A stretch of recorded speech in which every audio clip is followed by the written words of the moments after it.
Ouais, c'est Tyler, j'espère que vous allez bien. On se retrouve aujourd'hui pour un épisode spécial pour parler du documentaire qui vient tout juste de sortir sur Kanye West. C'est l'épisode 1, bien sûr. On se retrouvera chaque semaine pour faire un petit débrief, donc c'est parti. Remember, dude, you should just make beats for people? I would like to congratulate you on the good job that you did with me. I just started with the music. I didn't know. Alors ça démarre avec une scène assez différente du reste du documentaire, puisque ça se passe en 2020, on le voit, il est un petit peu dans la campagne électorale et tout, et après, il y a un super générique et tout que j'ai beaucoup kiffé, avec beaucoup d'images qui défilent comme ça, et puis on se retrouve du coup en 1998, là on voit le réalisateur du coup qui lui à l'époque faisait des vidéos pour mettre en avant un petit peu la scène culture hip-hop de Chicago, et un jour, il est tombé sur Kanye West et comme il dit lui-même, je savais pas que cette mini-interview allait faire une amitié qui dure depuis plus de 20 ans. On suit donc ce réalisateur qui s'appelle Cody, qui va suivre comme ça Kanye West pendant du coup des années.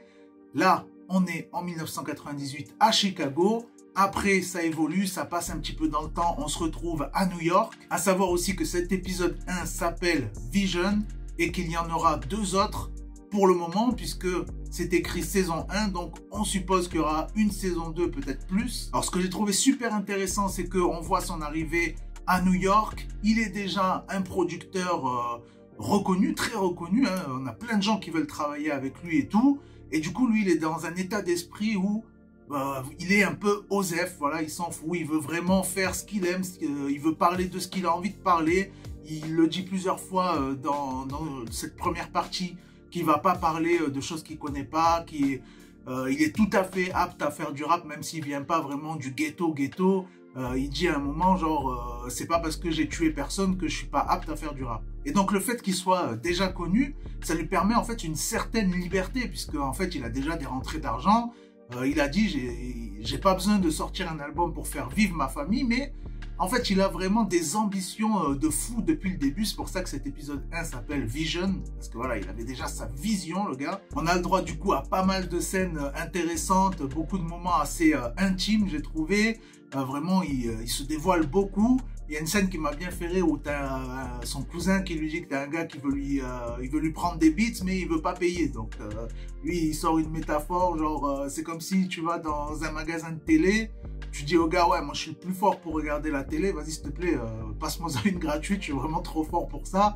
Et voilà, j'ai trouvé ça vachement drôle. Puis on a toute une scène comme ça, du coup, qui se passe dans sa voiture. On a même un journaliste à un moment qui est à l'arrière en train de lui poser des questions et tout. Et j'ai bien aimé le fait qu'à un moment, il répète vachement, il dit I'm a motherfucking rapper, un truc comme ça, tu vois, il répète ça. Et du coup, ça, on retrouve vachement dans un de ses sons là qui s'appelle Monster, où le refrain, justement, c'est I'm a motherfucking monster. Je trouve qu'il y avait vachement un écho avec ça, je trouvais ça super intéressant. Everybody knows I'm a motherfucking monster. Après, on voit aussi un moment où il est très touché parce qu'il y a une sorte de beef avec un petit peu un des gars qui a été son mentor, qui s'appelle No ID, qui lui a appris au début à faire des beats et tout. Et puis il y a un peu un malentendu parce qu'il y a une interview de Kanye où il parle d'un autre de ses mentors, mais il parle pas de lui. Du coup, l'autre, il est vexé, tu vois. Il dit, ouais, dans mon album et tout, en gros, il y a plein de trucs, je vais parler de Kanye West, c'est pas normal ce qu'il a fait. Du coup, tu vois, lui, qu'il est vachement touché par ça. Après, tu as toutes les scènes, carrément, qui ont été filmées. Il va voir ce gars-là à la sortie de son studio, il discute avec lui et tout. Donc ça, je trouvais ça super intéressant. Je vais pas tout vous spoiler comment ça se passe, mais en tout cas, on a vraiment du concret, du réel, et on voit les ressentis un petit peu de chacun. Donc là, ce premier épisode, il est vachement centré sur le fait qu'il voulait à tout prix être signé à New York, notamment chez Roc-A-Fella, voilà, label emblématique de Jay-Z. Donc c'est un petit peu tout le parcours, tout ce qu'il a fait pour en arriver là. Il a essayé vachement d'être à fond impliqué, d'aller voir d'autres maisons de disques, tout ça, d'essayer d'être signé. Et chaque fois, en fait, il a été refusé. Donc c'est pas mal parce que ça montre à la fois le côté où il était très déterminé et qu'il a rien lâché, et que même s'il était déjà producteur, même s'il était déjà connu un petit peu par tout le game, ben finalement, c'est pas pour ça qu'on l'a signé, quoi. Après, on apprend quelques petits trucs. Moi, il y a des trucs que je savais pas que, en fait, ses proches, ses potes, ils l'appelaient déjà Ye à l'époque. Voilà, à un moment, il parle de tout ça. On a une scène très intime aussi chez sa daronne. voilà, où ça discute ensemble, sa daronne, elle se met à rapper et tout, je trouvais ça incroyable. Et puis à un moment aussi, on apprend que son chien, quand ils étaient petits dans son ancienne maison, il s'appelait Genius, et c'est finalement le nom aussi du documentaire. Voilà, il est un peu comme ça, le Kanye West, son album, c'est le nom de sa daronne, là, ça s'appelle Genius, bon, on connaît, hein, c'est par rapport à son égocentrisme, voilà, vraiment, c'est sa manière de penser, je suis le meilleur, je suis un génie, à un moment, il y avait une interview où il disait, je suis un dieu même, donc c'est vachement par rapport à ça, mais je trouvais ça drôle de savoir que son chien, à l'époque, s'appelait aussi Genius, du coup. Donc en tout cas, j'ai vraiment beaucoup kiffé, je vous recommande d'aller voir ça, peut-être qu'il y en a qui préféreront attendre d'avoir les 3 parties d'un coup, c'est peut-être pas plus mal aussi, mais là vraiment j'ai aimé le fait que ça prenne son temps, on voit vraiment beaucoup de choses, ça va pas trop vite je trouve, donc c'est vraiment très très intéressant.